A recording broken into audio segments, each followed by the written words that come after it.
And to all of you, thank you for joining us. I guess this is the only time I'll ever say this in my life, but it's a good thing we're on Zoom because I heard about the weather in New York City and, of course, all around the country. Maybe I shouldn't say it, but today it was 80 degrees and sunny in Florida, and I was looking out my window at palm trees all day, but don't mean to rub that in. But great to be back at Fraunces Tavern. This is one of my absolute favorite places to visit and love coming there whenever I'm in New York City. I encourage all of you, when COVID is behind us, if you haven't already, be sure to visit the tavern and museum. The food's great. The museum is great. I absolutely love being here. Of course, it was December 4th, 1783, when George Washington was there with all of his senior aides and did his farewell when he told them to take me by the hand and said his farewell. So a lot of history at Fraunces Tavern. And I was looking around at everybody beforehand, and I see some friends, some family, and I even see a former student out there. So there we go. All right, everybody. So I'm going to share screen, and we'll jump into this. And there we are. So this is the name of the book, George Washington's Final Battle.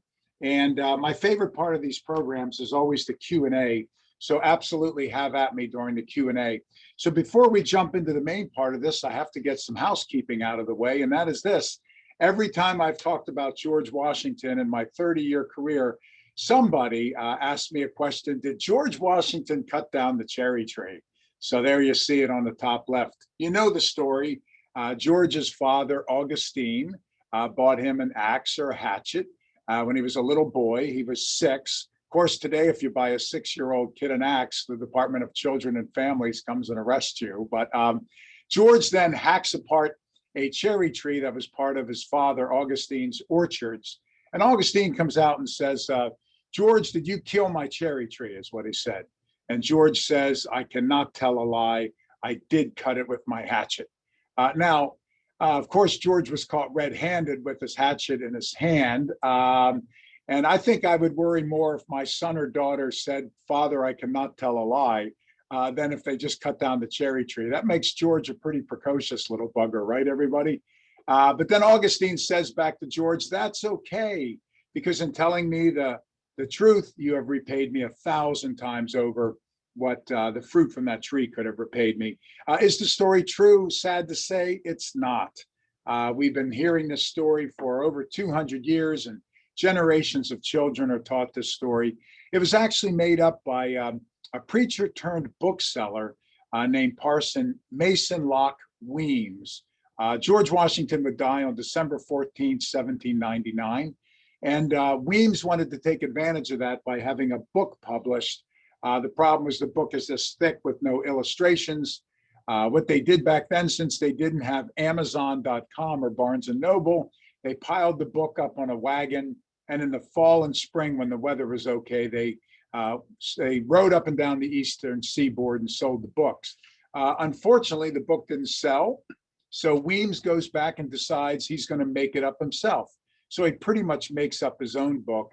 Around the 5th edition of the book in 1806, this story of the cherry tree appears. So Weems made it up. He liked those bedtime stories, little moral vignettes, like Aesop's fables and things of that effect.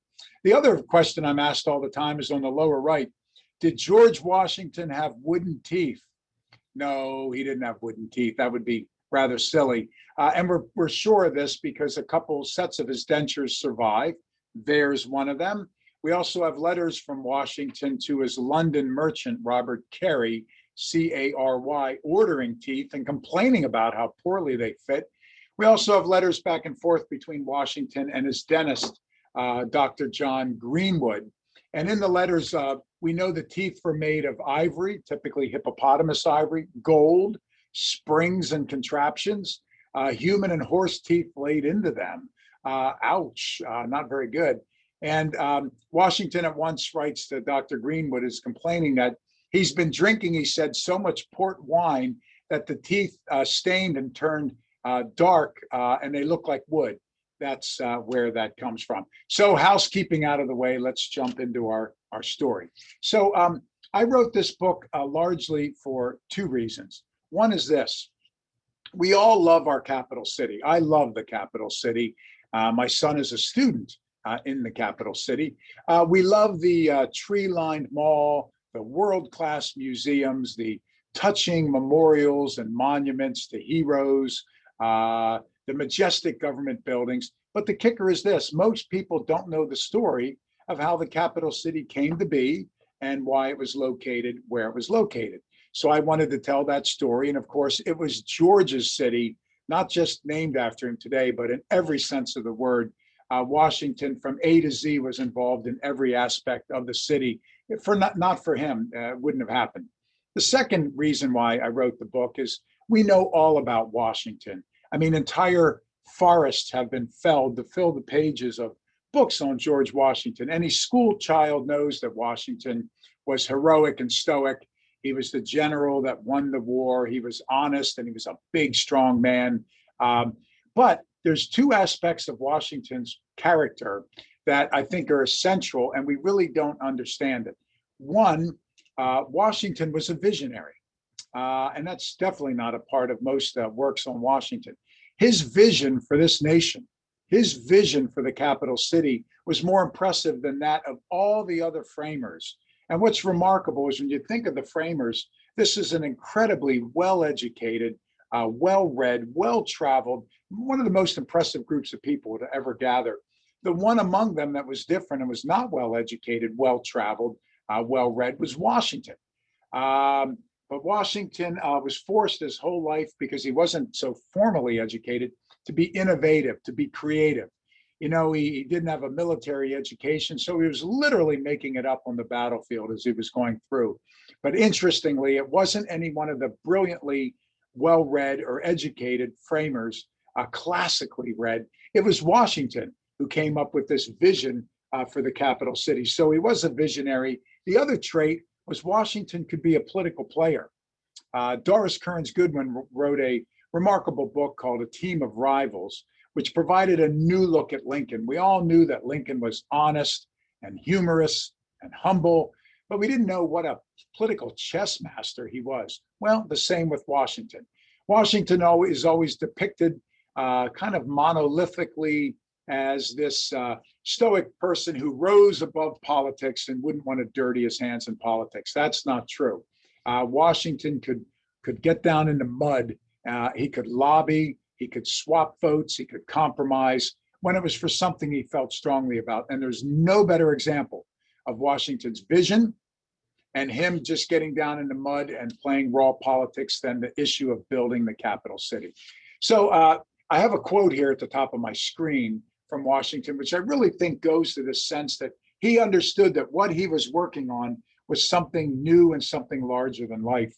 And that was, he wrote, "With our fate, will the destiny of unborn millions be involved?" So Washington had a couple of goals. I want to read you, this is something I've only done once before in my 30-year career. I wanted to read a short excerpt of from the book to kind of set the tone. Then I'll get into the points that I'm trying to make. So here's a short excerpt. "The remarkable events and political struggles that led to the creation of our capital city are not well known. Rather, the founding debates about the city's location, design, and size are often omitted from the pages of textbooks, at times ignored by scholars, and generally taken for granted by the American public. Yet, these very same issues proved to be even more contentious for the framers than the debates at the Constitutional Convention over a system of governance. In fact, on several occasions, this, what I call the other founding debate, nearly tore the young nation apart. General Washington emerged victorious from the Revolutionary War and was the fledgling republic's most revered citizen. After the long conflict, he looked forward to a quiet retirement from public life. As he wrote, domestic tranquility under vine and fig. But his work was not done. The new experiment in popular government for which he had shed blood was a work in progress. Indeed, it was on shaky ground. It had become immediately apparent to Washington that running a constitution would be more challenging than winning a war for the chance to frame one. And doing so without a permanent capital city was hardly the way to go about it. Washington would need every bit of his considerable esteem and surprising political shrewdness to convince his peers that a grand capital city was necessary, especially when he proposed building an entirely new city inspired by Rome that would literally be hacked out of a forest, farmlands, and bogs. But Washington understood that it was not simply a matter of building a city. The general and his fellow framers were proposing an entirely new form of government based on radical ideas whereby the people would lead. Thus, the location and design of the capital mattered. It would shape the development of the nation politically and economically. Building the capital would therefore be an exercise in building the republic. The city Washington envisioned and the nation he helped father would grow up together. So with that, Washington wanted a strong national government.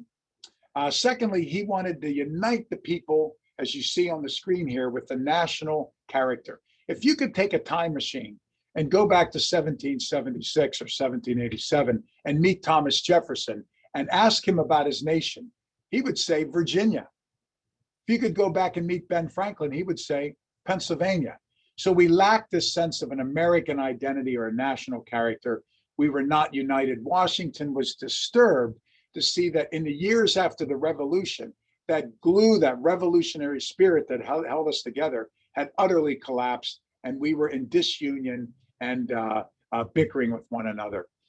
He was also concerned that this weak government lacked any credibility. Therefore, he figured it would not long endure. Also, our government lacked credibility in the eyes of Europe, who saw us as a cultural backwater. So how do we answer all those concerns? Washington said we need a great and glorious capital city, a city for the ages, he said, that will imbue us with a sense of nationhood. It will unite the factions, unite the North and South. It will strengthen the government, give us credibility in the eyes of Europe, and so on. Now, there were two other things that factored in. One was the Potomac River. Of course, the capital sits on the shores of the Potomac, and Washington's Mount Vernon home overlooks the Potomac. Washington loved the Potomac River. As a young man, he sailed, paddled, and canoed almost the length of the river and all of its tributaries. He mapped out the river. In fact, some of the framers kind of joked about Washington, saying that he had Potomac fever. Washington, who was not well traveled, once said that the Potomac is the greatest river in the world. He even went so far as to naively say it was grander than the Thames, the Seine, the Rhine, and the Danube all put together, which is silly. And a lot of the framers got a kick out of that. But secondly, Washington realized we needed to build the capital by a river. This is why the Hudson, the Susquehanna, all these rivers were under consideration. Primitive transportation, rudimentary communication, we needed a river. So the Potomac was in the running. Thirdly, we needed to build the capital with access to the ocean. Trade was so important. The Potomac gives us access to the Chesapeake, which gives us access to the ocean. So check, check, check. Washington was also keen on Western expansion. He figured we would move westward.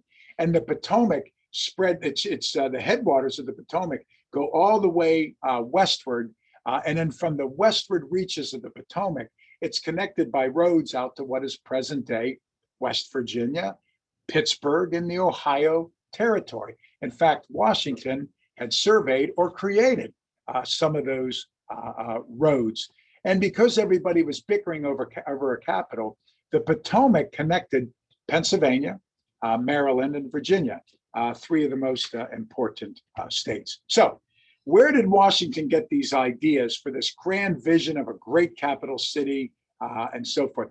It came from a couple stories. Very quickly, on the top of the screen is what is known as the Jumunville Affair.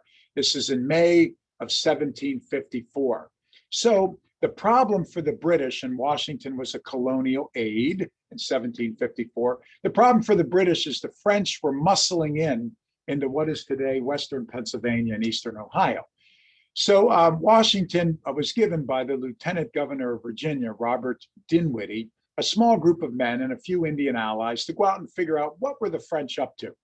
So Washington went out there, and his Indian scout, known as Chief Tanagrisson, nicknamed the Half King, finds the French at just before dawn. They can smell the bacon, the coffee roasting, and they can hear the sounds of an army waking up. There's a small group of French, as you can see from the picture above, in a glen, in a little ravine. Washington and his men and Indian allies surround them.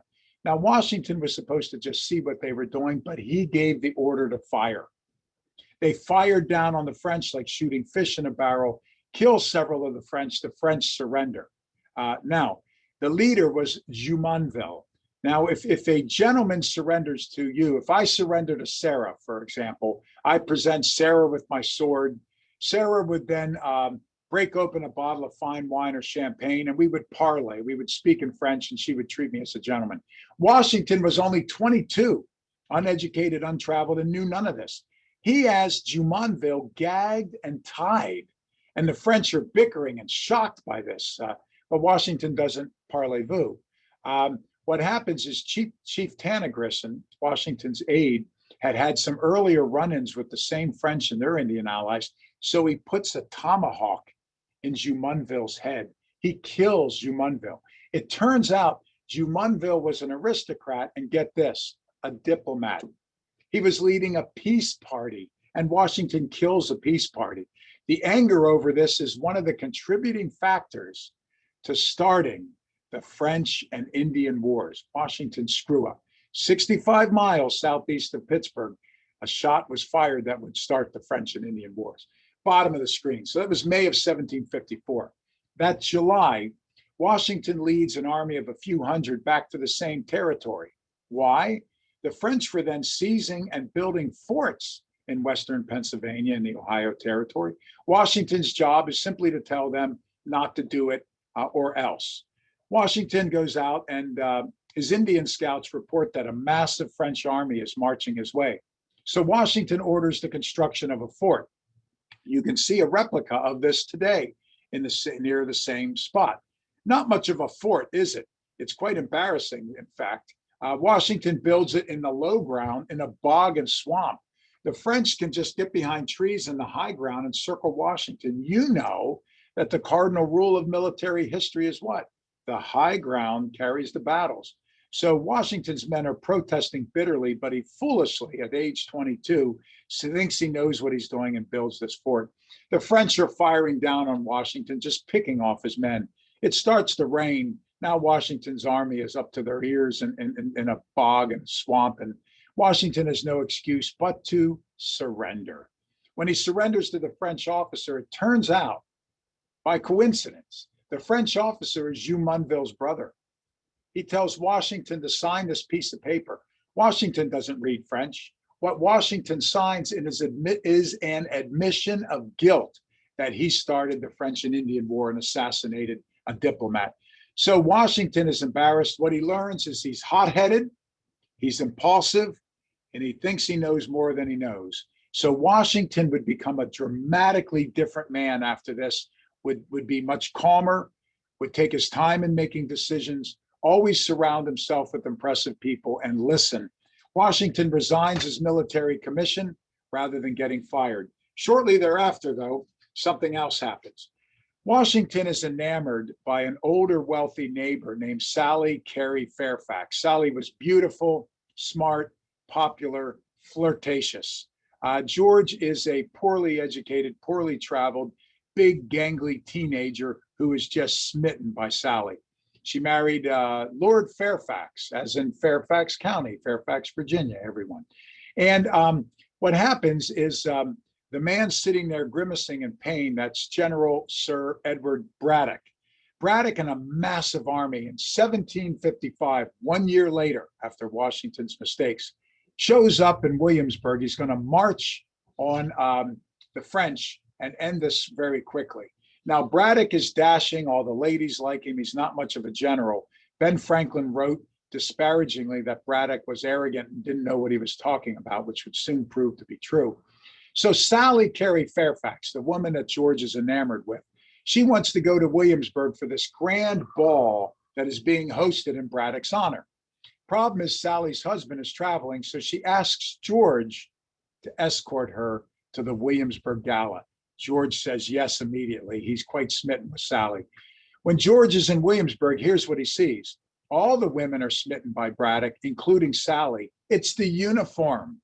George misses being in uniform. He immediately, when he sees Sally fawning over Braddock, he re-enlists as one of Braddock's aides. So Braddock and a young George Washington, now 23, head out west. Braddock marches his army right into a trap. The French and Indians are annihilating the British army. Braddock and virtually every officer is shot. Braddock is mortally wounded and dies. The army is being routed. They're dropping by the hundreds. That's when George Washington becomes George Washington. He mounts a horse and distracts the French, takes their fire. He has multiple bullet holes through his jacket. He kills an Indian with his bare hands. He organizes a retreat. Braddock would die and Washington would ride on horseback at the head of the army back to Pennsylvania and Virginia. Washington realizes at that moment that he's capable of greatness. He's calm under fire, and his ambition begins to burn and burn. All these things factor into Washington becoming the person that he would soon become in the capital city.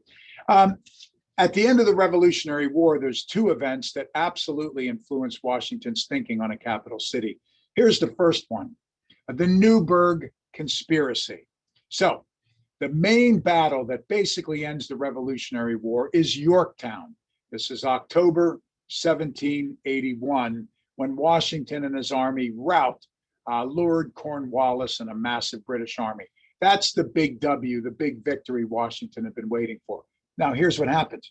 After October of 1781, there's not another battle in the end of the war. That's the last major conflict. What we enter is what I call the Cold War of the Revolution. The British hunker down in New York City. Washington travels a little bit north on the Hudson, near what is today West Point and FDR's presidential library. And for 2 years, the two armies just hunker down. There's a new threat, not war, a new threat, boredom. Boredom. The armies aren't paid, they're hungry, they miss their farms, and a bored, angry army organizes a mutiny in March of 1783 as the war is ending, as we're ready to seize victory. Washington's army is ready to mutiny. His own officers inside his Newberg headquarters are planning to overthrow Washington and march on Congress. We're so close to victory and they're going to snatch defeat. What Washington says, he realizes things are bad. He writes and says, you know, the patience, the fortitude, the long and great sufferings of this army are unexampled in history, but there's an end to all things. He says, as you can see in the middle quote, the temper of the army is much soured. They become more irritable than any period since the war began. And then Washington reminds Congress and his advisors, the army have swords in their hands.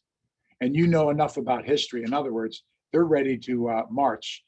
So Washington allows the army to gather in mid-March in a place called the Temple, which was a large building in his Newberg headquarters. Washington allows them to gather and he doesn't show up. Why? He wants them to show their hand. General Horatio Gates and others. Who are the mutineers? Once he knows that happens, he calls for a meeting of everyone. Now, Washington is so punctual, you can set a clock on him. He is absolutely punctual, but he arrives late. Why? For dramatic and theatrical purposes. Washington enters from the back of the room. That requires everyone to do what?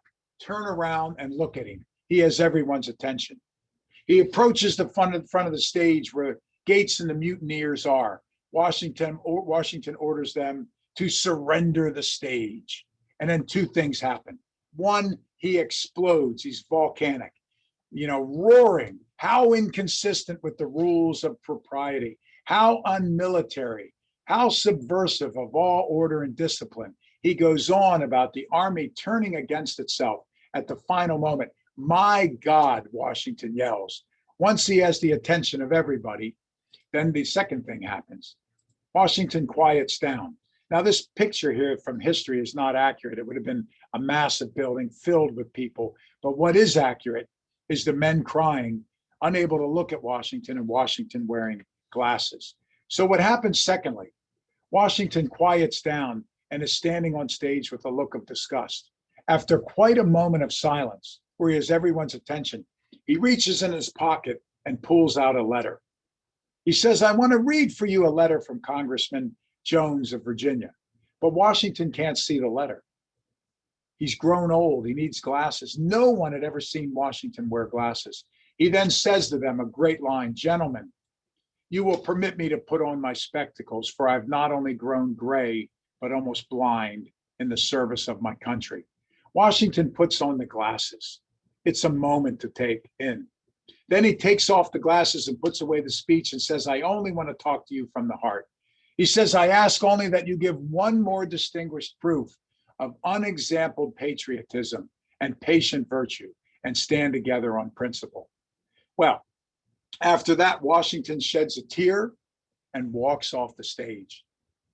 That's when General Knox, his trusted a friend, approaches everyone and asks them to sign a letter of loyalty to Washington and the nation. The men are in tears. They approach and sign quickly. What a brilliant and theatrical way to put down the mutiny. Washington set the whole thing up like a play, theatrics, and he put down the mutiny. However, after that march in June, there was a second mutiny, not unlike January 6th, the insurrection against the Capitol. A bunch of angry veterans and drunks from Philadelphia pour out into the streets.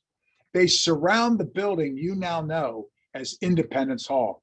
They're going to bust in the windows and attack our legislative leaders. The legislative leaders are panicked. They want to call out the army. They call on Washington. When Washington arrives, rather than arrest people, rather than have them hanged and prosecuted, Washington pardons them, forgives them, and tells them to go home. But after this, what Washington realizes is this nation is not going to endure. We had two near mutinies that almost ended the republic as it was being born. Washington knows we need a stronger government. We need a sense of national unity. We need, in short, a great and glorious capital to bring people together. So the day the war ended, there's a civil vacuum. We kicked the British out, but here's the kicker. We needed the British. When they left, there go all the physicians, architects, lawyers, bankers, investors, mercantilism. We were natural resource rich, but the British manufactured and sold back the products to us. What are we going to do now? We had huge debts. Our veterans were unpaid. Our currency was worthless, and we were at one another's throats. You could almost hear the people saying, what happens next? So Washington resigns and has what is his circular letter to the states.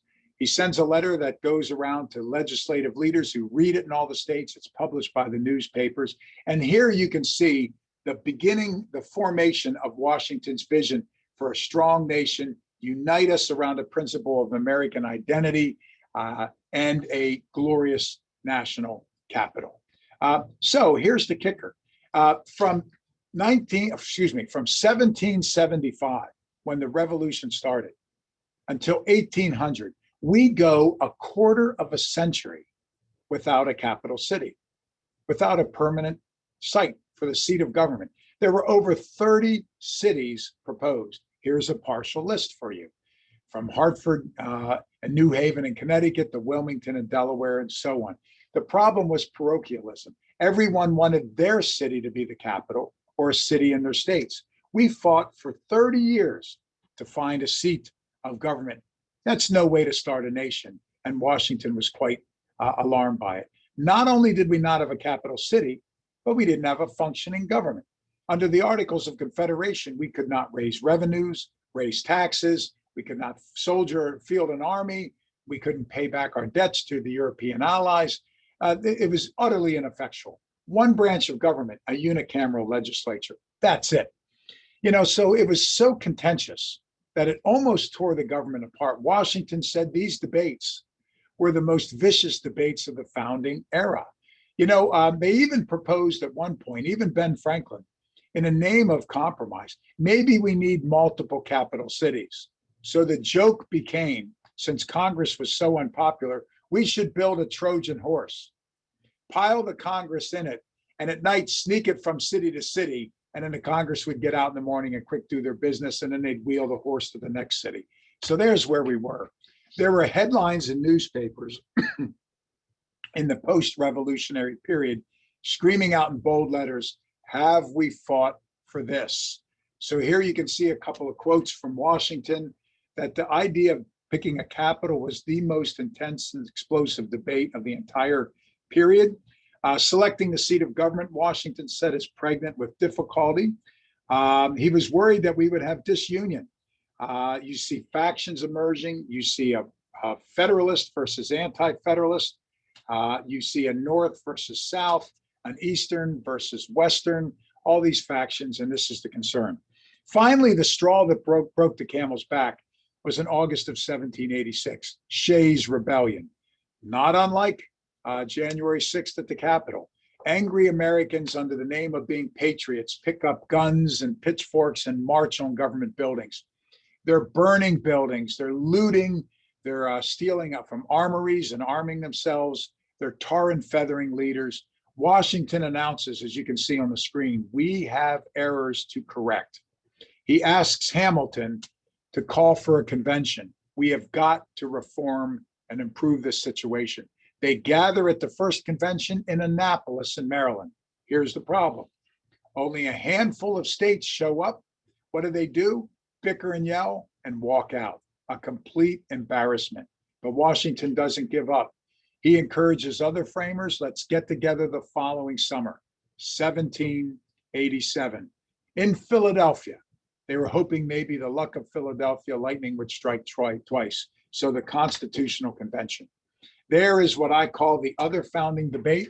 Of all the debates, the 3/5 clause, slavery, the presidency, the electoral college, the worst debate was the where do we put a capital? And that was the one debate that was not resolved during the Constitutional Convention. We come out of the convention with no capital city. Where should it be? The location, the design of it, how to pay for it and build it. Unfortunately, because we ran out of money, we'd have to rely on slave labor. And slaves worked some of the worst conditions of the building of the Capitol. They were in the quarries. Could you imagine quarrying tons of rock and limestone without bulldozers and modern technology? Doing it with a pick and a shovel and an axe? Brutal conditions, and people died as a result of it. We also didn't have architects.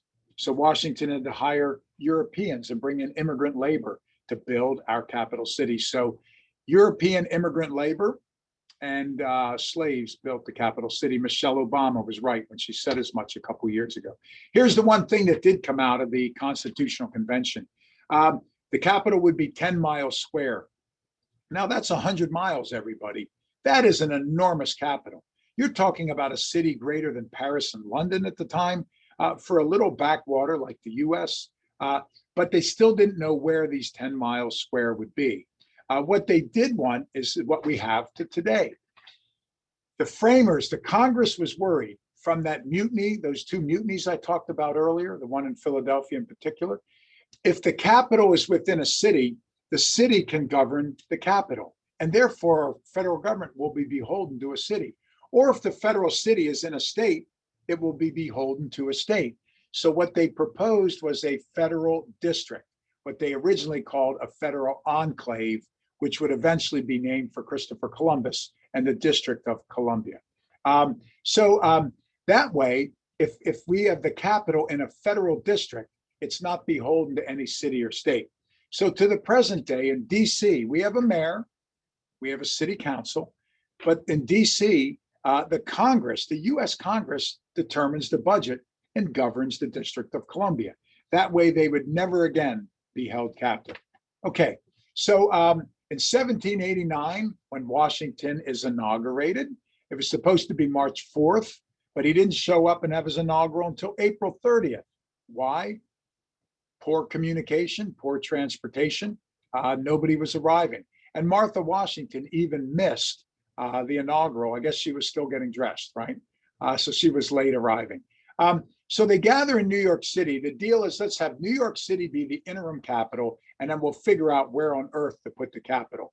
So on the left, you can see Federal Hall, right there on Wall Street, right down the street from Sarah and Allie and Fraunces Tavern, right near Trinity Church, where all the great founders in Hamilton are buried. So right down the street. That's why Washington often went to drink and eat, as other founders did at Fraunces Tavern.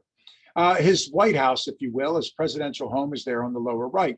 That's his Cherry Street mansion. The problem with New York City is no one like New York City. Here's a quote from Jefferson. I suppose it's relevant to today, given the weather you're having.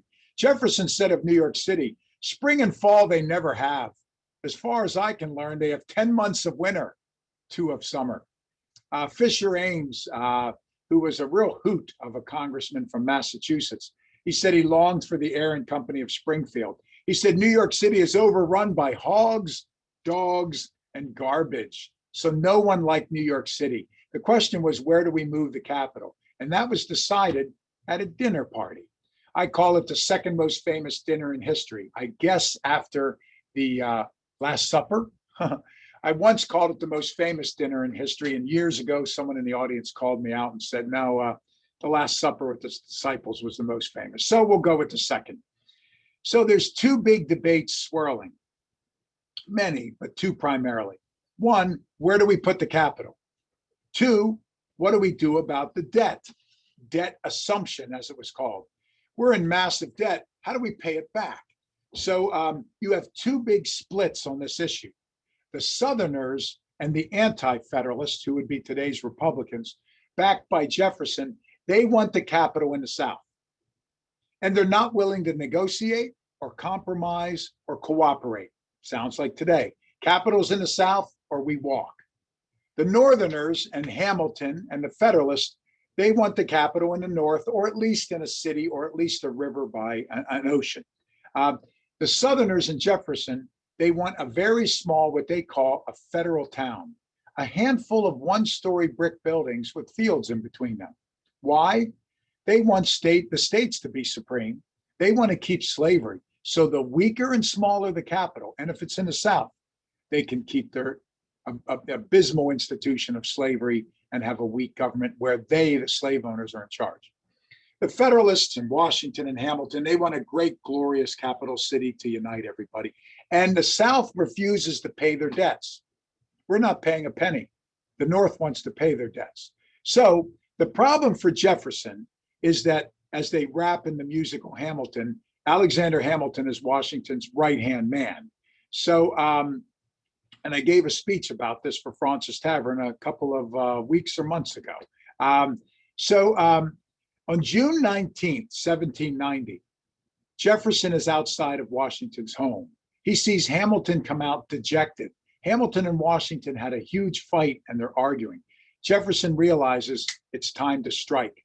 So the next night on June 20th, he has a dinner party. It's Jefferson and Madison on their side, and they invite Hamilton. Jefferson feels we can now dupe Hamilton and get everything we want. The capital in the South, a small capital, and no paying back the debt. Hamilton goes to the dinner party. Here's what happens, everyone. Hamilton plays Jefferson like a guitar, plays him like a fool. Hamilton pretends to give up everything Jefferson wants, but Hamilton gets everything he wants. Number 1, where should the capital be? Jefferson says it's in the South or we don't talk, we don't negotiate. Hamilton says, okay, you can have it in the South. But here's what Jefferson didn't know. Hamilton had already talked with Washington, and Hamilton knew that Washington was going to put it next to the Potomac in Virginia. Secondly, the debt. Jefferson says, we're not paying the debt. The South will not pay, Virginia will not pay. Hamilton shockingly says, okay, you don't have to pay back the debt. Now, how on earth are they going to pay the debt? Here's what Jefferson didn't think of. And now, in order to pay the debt, we need the federal government to assume the debt. We need a bank. We need a strong treasury. Who was the Treasury Secretary? Hamilton. So Hamilton now gets his bank, his treasury, and he wants a strong federal government. We now need a big, strong federal government to pay back the debt. So Jefferson walked right into Hamilton's trap. Then Jefferson says we should have a very democratic process. What should the Capitol look like? How about this? Why don't we have a design contest and invite the people to submit designs? I'll chair the committee that picks the winning design, Jefferson says. Hamilton goes, okay. Jefferson can't believe it. So what Jefferson appears to do is he appears to write his own architectural design for a little one-story brick building in a small federal town. He submits it anonymously, then he, as chair of the committee, picks that for the Capitol. What Jefferson didn't know was when they hand it to Washington, Washington looks at it and goes, nope, we're going to rebuild Rome, a giant, glorious capital. So Jefferson is duped. He calls it the worst political moment of his life. Washington gets whatever he wants. Hamilton gets whatever he wants. The Residence Act of 1790 I have on the screen here. This is the vote to locate the capital city in Washington. Here's the deal. They would agree to have the capital in New York City for a few months. Then for 9 years, it would be in Philadelphia. They gave the North a bone. They threw a bone to Pennsylvania, the most important state, and Philly, the most important city. And then they would build for 10 years a capital where it is today in the city of Washington. Now, when it came up for a vote, it was 4 votes shy. Here's where you see Washington's political prowess. Washington tells Madison, call for another vote immediately. Madison and Hamilton said, are you nuts? We need to wait. We need to get votes. Washington says, do it right away. Washington visits, they're 4 votes shy. Washington visits 4 senators and flips all 4 of them. They re-vote and they got it by 4 votes. Could you imagine Washington, this mountain of a man with his charisma, walking into an office of a senator and saying, son, I need you to do a favor for me. You know that they did it. So that's how we got the Capitol where it was. Hang on, let me advance my slide. So Washington not only picks the location, Washington surveys the grounds, Washington gets the votes, Washington hires the architects. Here's the architect that designs the Capitol, L'Enfant, Pierre Charles L'Enfant. He would later change his name to Peter in the US. But L'Enfant is a classically trained Frenchman who fought with Washington during the Revolutionary War. He shares Washington's vision of Rome. L'Enfant wants Romanesque grand boulevards that intersect in big squares with public memorials and monuments everywhere. Isn't that our city? So that's what L'Enfant designs. Here's the design, and you all recognize this. Look at the middle of the screen. See where my cursor is? That's the Capitol Mall right there. So that's L'Enfant's design. Unfortunately, L'Enfant is a diva. He's a prima donna. He angers everyone, and he has to be fired. L'Enfant claims he quit. He quit as he was being fired is the technical answer to the question. But his plan lives on, and that's the plan they designed. Who's going to build the White House? They have a design contest. Washington doesn't like any of the designs, so he puts it on ice, puts it on hold. He hears about this guy, James Hoban, another immigrant from Ireland this time, who had designed buildings in Charleston, South Carolina. Washington visits the buildings, loves them, and invites Hoban to submit his design. Hoban does. Washington hires Hoban on the spot. Here's the design for the White House. Looks familiar, everybody? On the right, except for the roof. And on the left, Hoban even used that French-inspired oval offices, oval rooms, which are famous and a part of the building today. In closing, one of the early proposals was to name the city Washingtonopolis. I kind of like it, actually, but it's Washington named for George today. It's part of Washington's great legacy. Other framers wrote that in the last decade of his life, this was Washington's obsession. It was his passion. He devoted more time to the Capitol than anything else. To look at all the problems we had, no credibility in the eyes of Europe, no credibility as a weak government. We were not united. We had no American identity, and we didn't have a spirit of nationhood.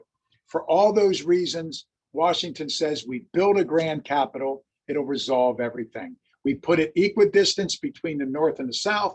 We put it on a river that connects with the West, and then the East gives us access to the ocean, and that's Washington's vision. We get the capital city. His final words before he passed were, "'Tis well." In the final days of his life, he had made a trip to see the progress of his city. He had one of his commissioners, he hired the commissioners for the city, come and give him an update. And he was having letters written and exchanged with the people that were in the capital city overseeing it. This was Washington's pet project. And thank goodness we have this glorious city today. And we have George to thank for it. There's a copy of the book, which was just released, Georgetown University Press. It's available anywhere books are sold, Amazon, Barnes & Noble, through Fraunces Tavern, and so forth. Thank you, everyone. And I'm happy to take any questions. Great. Thank you. That was really interesting. So I'm going to turn it over to our communications and marketing manager, Ali Delianis, who is going to moderate our Q&A. If you have any questions, you can drop them in the chat now. Okay, have at me. All right. Thank you so much, Robert. That was a fantastic presentation. I think one of the first questions that I have is, what was the benefit to having the Capitol in your city other than just pride of, I love my city? Why would you want it there? Good. So after the Revolutionary War, the economy collapsed. We spent years fighting the war. Wars always produced debts. The money, the currency was worthless. We couldn't pay back our European creditors, so there was no loans coming in. The British had all the bankers, architects, they left, so our economy was destitute.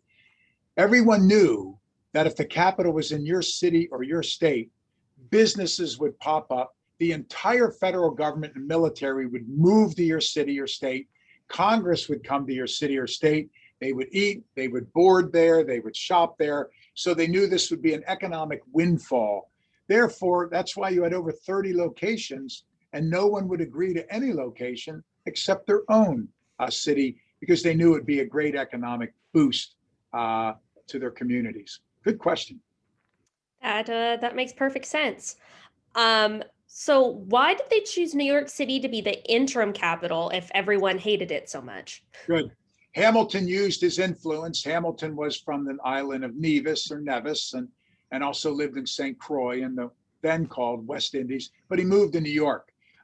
New York, remember, was the financial hub. Here's one of the unique things about the United States. Take London, take Paris.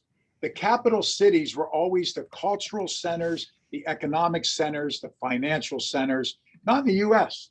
You had three cities. You had Boston, you had Philadelphia, you had New York. So power is diffused and dispersed among several cities. New York was one of the biggest, most powerful cities. Hamilton lived there. New York City had Federal Hall. It had large buildings. It had enough restaurants and taverns like Fraunces Tavern that it could accommodate everyone. Very few cities could accommodate everyone. So they decided New York City, but again, no one liked it, and it would only be the capital for a little less than a year while they figured things out. So it started in New York City. Good, another good question. So when was the name of the capital officially settled on, and was that before Washington's death? Yeah, so they were talking about the entire district would be the federal enclave. Then they were calling it the federal district. Then it became in honor of Columbus, as I said, Columbia. In terms of the actual city, Washington always dismissed this. One of those, no, don't name it after me, but while he's going like this with the other hand, right? Everyone knew before they even announced it, it would be named for Washington. There was just no question about it. They were floating Washingtonopolis as a name that might give it a little bit of more majesty and credibility. When John Adams moved into the city, as I said, November 1, 1800, it was no city at all. There were a handful of buildings. Adams complained that there was one theater and it later closed. There weren't enough places for Congress to stay, not enough places to eat. The White House had a total of 6 rooms completed. It was drafty. There was plaster on the walls. It reeked of plaster. It was leaking from the roof. The grounds were a sea of mud. All day long, people sawing and hammering. So it wasn't the glorious city that we know today. Adams was there without his wife. He wrote cryptically to Abigail. He knew she would hate it, and it was a mess. He wrote, quote unquote, "The city is in a state to be habitable, and now we request your company." So understating. Abigail showed up and could not stand the White House or the city. She was also disturbed because everywhere she looked, slaves, slave labor, which Abigail and John, as abolitionists like Hamilton, John Jay, and Franklin, were deeply disturbed to see that. Abigail was also upset there was no place to hang her laundry.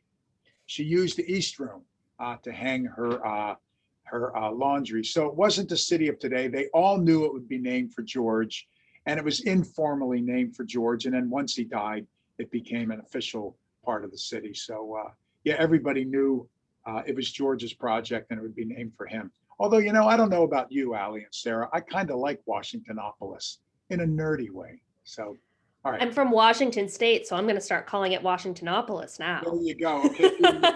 I'll bring it back. Bring it back.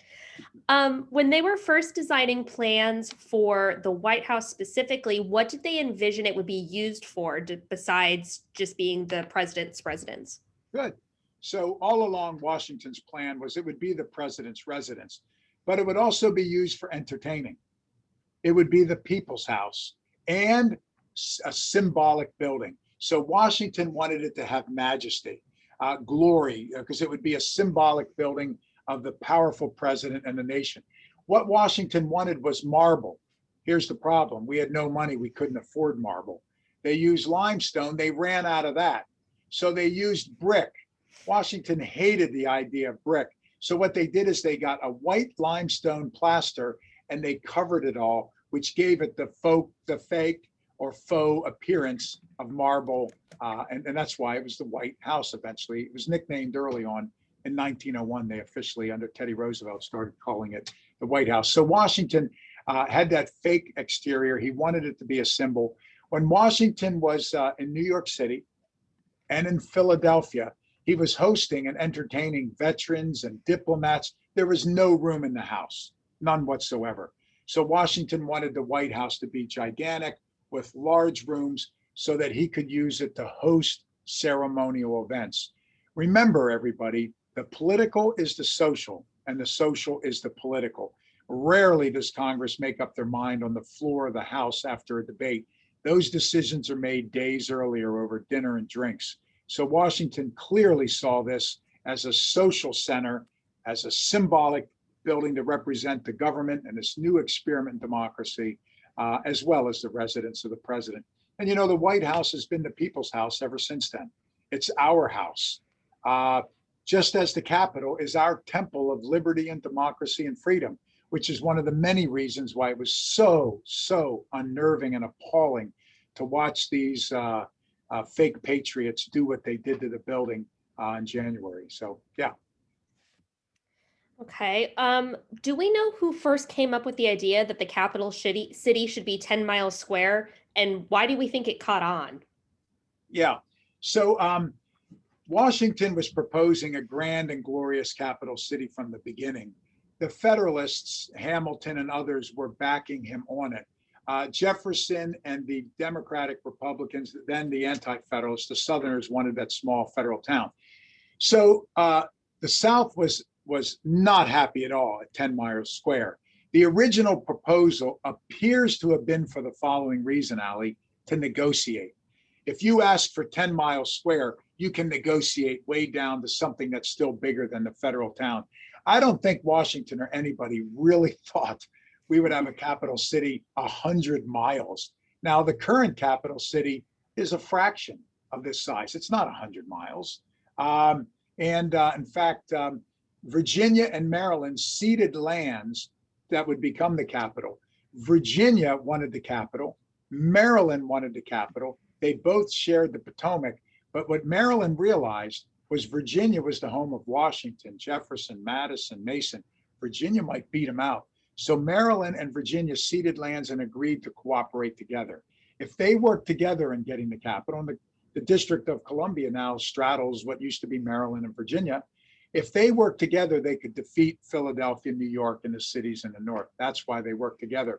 But much of the original land they donated to make up this 10 miles square, it was eventually taken back. So we never have achieved this gigantic capital, this way over the top vision of Washington. It's but a fraction of what they originally envisioned.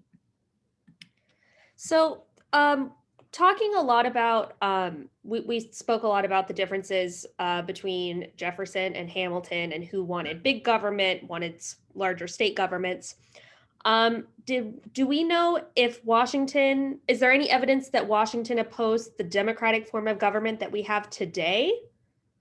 Okay, so both Washington and Hamilton and the Federalists, Ben Franklin, John Jay, John Adams, and so on, they were not anti-democratic. They would support a republic, is what we technically have, but they supported the ideas of democracy. What Washington wanted was a strong government and a strong executive. Because of all the things I just said in the speech, he was worried that the nation would collapse, wouldn't have credibility. Now, Hamilton had a bit of a Hobbesian view, the British philosopher Hobbes, that the nature of humanity was nasty and brutish. We couldn't be trusted. Hamilton was less likely to support democracy. He thought we would have what was oftentimes called the mobocracy, right? But he didn't oppose democracy. He just wanted checks and balances, limits, rules. Jefferson and the anti-federalists, the Southerners, they wanted government at the local and state level. It's not that they really even trusted it. They just wanted themselves, the aristocratic slave owners, to keep their abysmal institution and be in charge. The framers were really afraid of two things, Ali, and this is crystal clear in the Federalist Papers, their notes from the Constitutional Convention. They were afraid of mobs. They were afraid of mobs taking the, Whiskey Rebellion, Shays Rebellion, the Philadelphia Mutiny, the Newberg Conspiracy, the things I just talked about. They were afraid of mobs. They didn't think that people could be governed. This is part of the Electoral College. The second thing they were afraid of was that a corrupt dictator would become president, a man without principles or ethics. Washington always worried about, quote unquote, conduct unbecoming of a chief magistrate. Hamilton worried about the public trust being violated. So the way to control a corrupt dictator as president who shreds the rule of law and constitution, and the way to control mobs was to have all these checks and balances and limits on power and levels of government. The courts check everyone, the House checks the Senate, the Congress checks the president checks the Congress, the states check the feds. So this convoluted system of checks and balances that we have today. So I think the framers would be concerned with what happened at the Capitol on January 6th. And I think they'd be concerned by the previous president's behavior and some of the attacks on the rule of law, constitutionalism, weakening of American institutions, weakening of the checks and balances, namely assaults on whistleblowers, auditors, inspectors general, and so forth and so on. So that's what Washington wasn't anti-democratic. They were just worried about mobs. Okay, and we're just about out of time, so this is going to be my last question. What was your favorite thing that you discovered while you were doing research for this book? So the funniest thing was that, this idea of building a Trojan horse and hiding Congress in it, moving it around the cities at night, and everybody used to joke about that. I knew Washington was more complicated than the simplistic, monolithic depiction in history books. I knew he was a political player. I knew he was a visionary. But what I liked the most was the idea that Washington is the only one of the framers who's not well-traveled, well-educated, yet he was the one that came up with the idea. And it really shows his innovation and his creativity. His farms at Mount Vernon, he was working on aquaculture. He was growing tropical fruit inside in like greenhouses. He was planting crops that shouldn't have grown in Virginia and using new experimental techniques. George Washington was a real innovator and really creative. Again, think of the Revolutionary War. He had to make it up on the fly. He was flying by the seat of his pants, right? But he was creative and innovative. Article 2 of the Constitution is about the presidents. Article 1, the Congress, 3, the judiciary, of 7. Article 2 says almost nothing about the presidency. Washington, through his every action and inaction, everything he said and didn't say, is literally carving out precedents. He was making it up on the spot.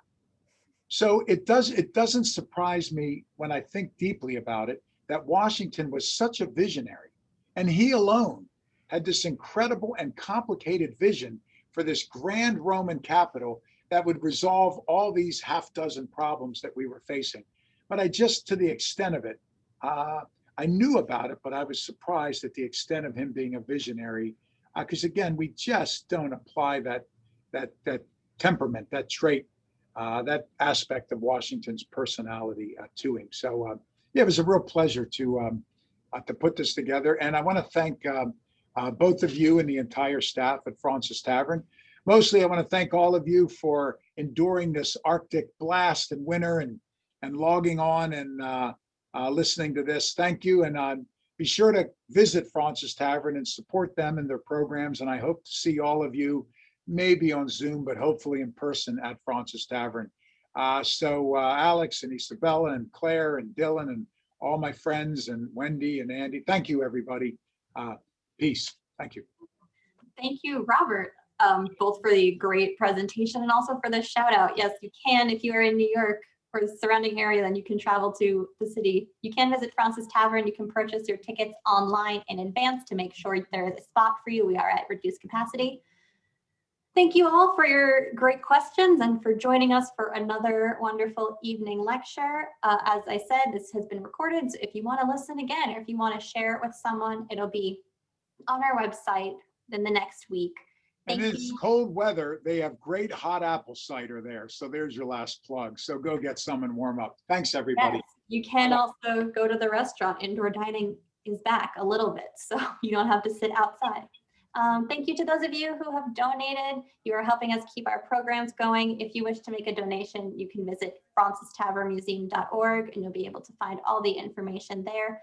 On that website, you can also sign up for our mailing list to keep up to date with all of our programs. You can follow us on social media, and hopefully we will see you all at our next lecture. The next one's coming up on March 11th. You can sign up on the website. Hopefully we will see you there, and hopefully we will see you in person sooner rather than later. So that being said, have a wonderful evening, everybody.